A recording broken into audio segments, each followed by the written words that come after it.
मैं डॉक्टर भामा अग्रवाल राजीव गांधी राजकीय महिला महाविद्यालय भिवानी की ओर से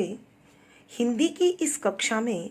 आप सबका स्वागत करती हूँ, अभिनंदन करती हूँ। आइए बच्चों, आज हम सूरदास जी द्वारा रचित रूप माधुर्य के अगले पद का अध्ययन करते हैं। पद है, देखई माई रूप सरोवर साजो, ब्रज वनिता वर बारी वृंद में, श्री ब्रजराज विराजो, लोचन जलज मधुप अलकावली, कुंडल मीन सलोल, उर चकवाक विलोकी वदन विधु, बिछुरी रहे अनमोल, मुक्ता माल बालबंग पंक्ति, करत कुलाहल कूल, सारस हंस मोर सुख श्रेणी, वैजंती समतूल, पुर इन कपिश निचोल विविध अंग, बहुरति रुचि उपजावई, सूर श्याम आनंद कंद की शोभा, कहत न आवई। प्रसंग पूर्ववत। प्यारे बच्चों, यहाँ इस पद में वही गोपी श्री कृष्ण की सुंदरता का वर्णन अत्यंत भावपूर्ण होकर अपनी माता अथवा ब्रज की किसी वृद्ध महिला से कर रही है। व्याख्या। यहाँ गोपी ने श्री कृष्ण की सुंदरता का जो मनोरम चित्रण किया है उसका वर्णन करते हुए वो कहती है कि देखई देख, या मैंने देखा है, माई माँ, रूप सुंदरता, सरोवर तालाब साजो सज रहा है,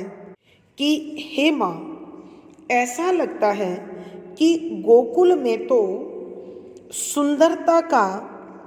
तालाब सजा हुआ है और इस तालाब में ब्रज की वनिता स्त्रियां, वर उत्तम, श्रेष्ठ, सुंदर, स्वच्छ, निर्मल, वारी, जल, वृंद समूह में श्री ब्रजराज, ब्रज के राजा अर्थात श्री कृष्ण विराजित हो, कि ब्रज के उस विशाल तालाब में ब्रज की नारियां स्वच्छ और निर्मल जल की भांति हैं और उनके मध्य श्री कृष्ण विराजित हैं। प्यारे बच्चों, ध्यान दें, ऐसा लगता है कि अनेक गोपियों के समूह के बीच श्री कृष्ण को इस दही बेचने वाली गोपी ने देखा है, इसलिए वह पूरा दृश्य गोपी के मन में, हृदय में इस प्रकार बस गया है कि उसने उसका वर्णन करते हुए कहा है कि पूरा का पूरा ब्रज ऐसा लगता है मानो सुंदरता का विशाल तालाब हो और इस तालाब में ब्रज की गोपियों अर्थात नारियों का जल भरा हुआ है और उसके मध्य श्री कृष्ण अत्यंत सुंदर लग रहे हैं, कमल के समान खिले हुए हैं। क्या कहती है? श्री कृष्ण की सुंदरता का वर्णन करते हुए, लोचन जलज, लोचन आँखें, जलज कमल, कि उनकी आँखें कमल के समान हैं, मधुप अलकावली, मधुप भंवरे, अलकावली बालों की लटें, कुंडल कानों के कुंडल, मीन मछली के आकार के, सलोल अत्यधिक सुंदर और चंचल। देखें बच्चों, ध्यान दीजिए, चेहरे पर श्री कृष्ण के बालों की लटें झूल रही हैं, इसलिए गोपी ने कितनी सुंदर कल्पना की है कि सुंदरता का सागर कहा है, श्री कृष्ण को कमल के समान दिखाया है, तो खिले हुए फूल पर काले रंग के भंवरे मंडराते हैं। तो यहाँ उसी की तुलना करते हुए गोपी क्या कहती है कि ऐसा लगता है श्री कृष्ण के सुंदर रूप को देखकर मानो उनकी आंखें कमल के समान खिली हुई हों और उनके बालों की लटें भंवरों के समान उन पर मंडरा रही हो, उनके इर्द गिर्द झूम रही हो और उनके कानों में मछली के आकार के सुंदर कुंडल हिलते हुए झूलते हुए ऐसे लगते हैं मानो मछलियां तैर रही हों। और हृदय चकवाक, चकवा और चकवी का जोड़ा विलोकी देख रहा हो, वदन मुख विधु चंद्रमा बिछुरी बिछड़कर रहे रहते हैं अनबोल चुपचाप। प्यारे बच्चों, आपने सुन रखा होगा कि चकवा और चकवी जो दंपत्ति हैं वो चकोर पूरी रात भर खिले हुए चंद्रमा को निहारते रहते हैं और एक दूसरे से कोई बात या व्यवहार नहीं करते हैं। तो यहाँ उसी उदाहरण को गोपी ने उठाया है। गोपी कहती है कि जब मैंने श्री कृष्ण की वक्षस्थल अर्थात छाती को देखा तो उसे देखकर लगा मानो उनके हृदय पर चकवा और चकवी का जो जोड़ा है वो आपस में बिना किसी प्रकार की बातचीत किए, व्यवहार किए, एकटक श्री कृष्ण के मुख रूपी चंद्रमा को देखकर प्रसन्न हो रहा हो, देख रहा हो। उर चकवाक विलो की वदन विधु बिछुरी रहे अनबोल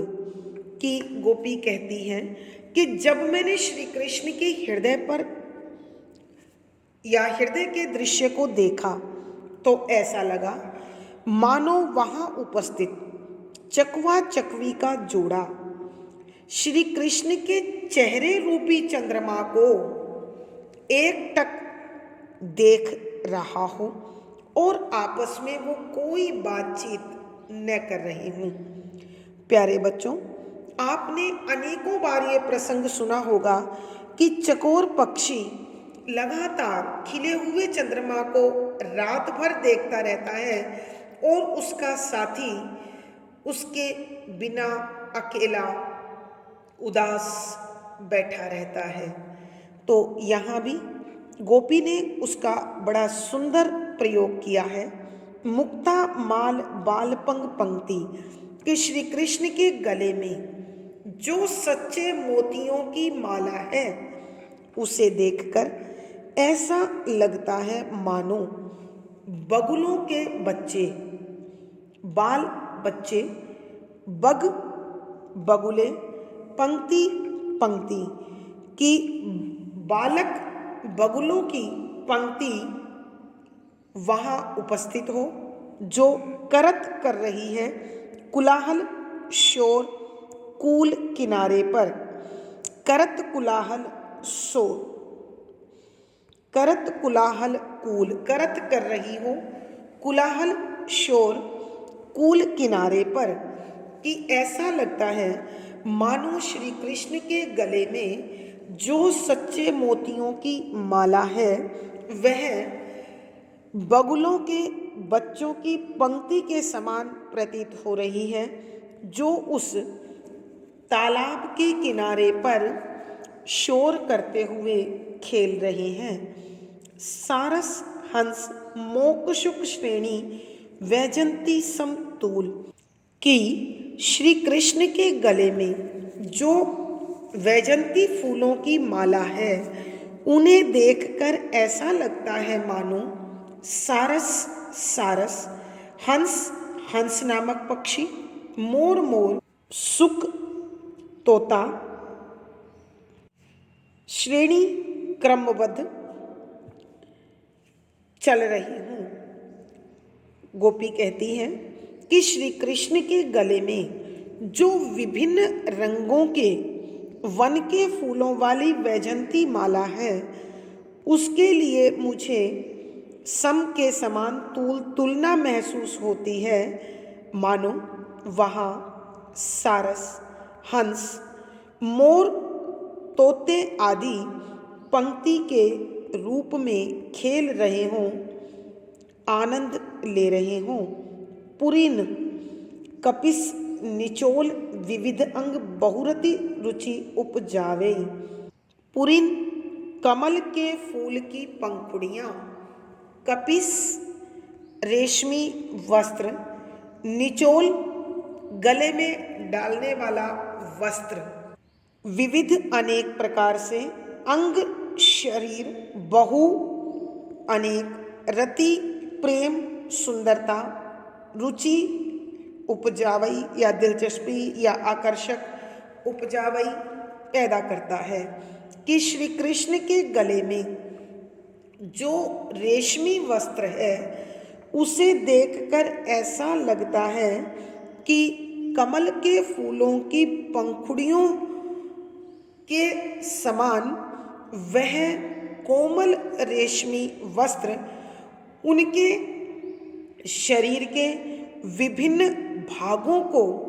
इस प्रकार से सुंदरता प्रदान कर रहा है जो अनेक प्रकार से मन में उनके प्रति प्रेम को जगाता है, जागृत करता है। अर्थात कहने का भाव यह है कि श्री कृष्ण के गले में जो रेशमी दुपट्टा है वो कमल की पंखुड़ियों के समान कोमल है और जो भी उसे देखता है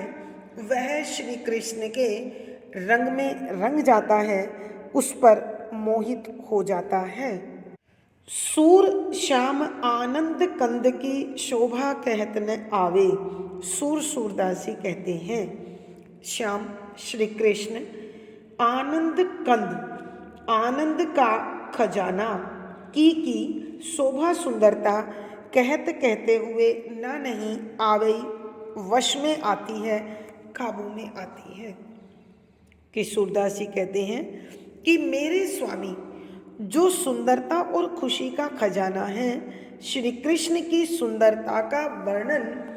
शब्दों में नहीं किया जा सकता, नहीं बताया जा सकता। एक बार फिर प्यारे बच्चों मैं इस पद की दोबारा व्याख्या कर रही हूँ। देखिए, सुंदरता के दर्शन करके आई वह गोपी अपनी माँ अथवा अपने गांव की किसी वृद्ध महिला को बताती है कि हे माँ, आज मैंने गोकुल में जो गोपियों के बीच घिरे हुए श्री कृष्ण को देखा तो ऐसा लगा मानो वहाँ रूप का एक विशाल और अद्भुत तालाब या सरोवर सजा हुआ है जिसमें गोपियों के समूह रूपी स्वच्छ और निर्मल जल भरा हुआ है और उनके बीच श्री कृष्ण खिले हुए कमल के समान शोभायमान हैं, आकर्षक लग रहे हैं। श्री कृष्ण की आंखें कमल के समान सुंदर हैं, कोमल हैं और उनके काले बालों की लटें आँखों के आसपास झूमते हुए ऐसे लगती हैं मानो कमल पर भंवरे मंडरा रहे हों। उनके कानों में मछली के आकार के सुंदर कुंडल झूलते हुए मन को भाते हैं और उनके हृदय को, छाती को देखकर ऐसे लगा मानो वहाँ चकवा और चकवी का जोड़ा बिछड़ा हुआ हो और चकवी अपने चकवे से बिना बातचीत किए श्री कृष्ण के चेहरे रूपी चंद्रमा को एकटक निहार रही हो, देख रही हो। श्री कृष्ण के गले में जो सच्चे मोतियों की माला झूल रही है उसे देखकर ऐसा लगा मानो बगुलों के बच्चों की पंक्तियाँ उस तालाब के किनारे पर शोर करती हुई खेल रही हो। श्री कृष्ण के गले में अनेक रंगों के वन फूलों की बनी वैजंती माला को देख ऐसा लगा मानो सारस, हंस, मोर, तोता आदि पक्षी पंक्तिबद्ध रूप में वहाँ खेल रहे हों, हर्षित हो रहे हों, आनंद उठा रहे हों। श्री कृष्ण के गले में जो रेशम का दुपट्टा है वह कमल के फूलों की पंखुड़ियों के समान अत्यधिक कोमल और चमकदार है, जिसने श्री कृष्ण के शरीर के विभिन्न भागों को इस प्रकार से ढक रखा है, जो भी उसे देखता है वह श्री कृष्ण की सुंदरता और प्रेम के रंग में रंग जाता है, अर्थात श्री कृष्ण पर मोहित हो जाता है। सूरदास जी कहते हैं कि मेरे प्रभु श्री कृष्ण तो आनंद का खजाना है और उनकी सुंदरता का वर्णन एक मुख से करना संभव नहीं है। अर्थात श्री कृष्ण की सुंदरता असीम है, अगाध है, अंतहीन है। जो उसे देखता है वह देखता ही रह जाता है, भाव विभोर हो जाता है। भावार्थ, कहने का भाव यह है कि श्री कृष्ण अथाह सौंदर्य के धनी हैं और अपनी सुंदरता से और अपने चुलबुलेपन से सहज ही सबको अपनी ओर आकर्षित कर लेते हैं। विशेष यहाँ श्री कृष्ण की सुंदरता का अद्भुत चित्रण किया गया है। शुद्ध साहित्यिक खड़ी बोली का प्रयोग है, लक्षणा शब्द शक्ति है, वात्सल्य रस है, माधुर्य गुण है, तुकांत छंद है, गेय शैली और संगीतात्मकता बनी हुई है। इस पद में संबोधन रूपक, इस पद में संबोधन देखई माई, सरोवर साजो अनुप्रास रूपक अलंकार भी है, ब्रज बनिता बर बारी वृंद फिर अनुप्रास भी है, रूपक भी है, लोचन जलज रूपक अलंकार, उपमा सारस हंस मोर सुक उल्लेख अलंकार, तूल तुलना उपमा अलंकार, अतिशयोक्ति आदि अलंकारों का सुंदर सटीक प्रयोग हुआ है। प्यारे बच्चों, आज की कक्षा में बस इतना ही। अगली कक्षा में फिर मुलाकात होगी। आशा है श्री कृष्ण की सुंदरता से भरे इस पद को सुनकर आप भी अत्यधिक आनंदित हो रहे होंगे। वीडियो को लाइक करें, शेयर करें और चैनल सब्सक्राइब करें।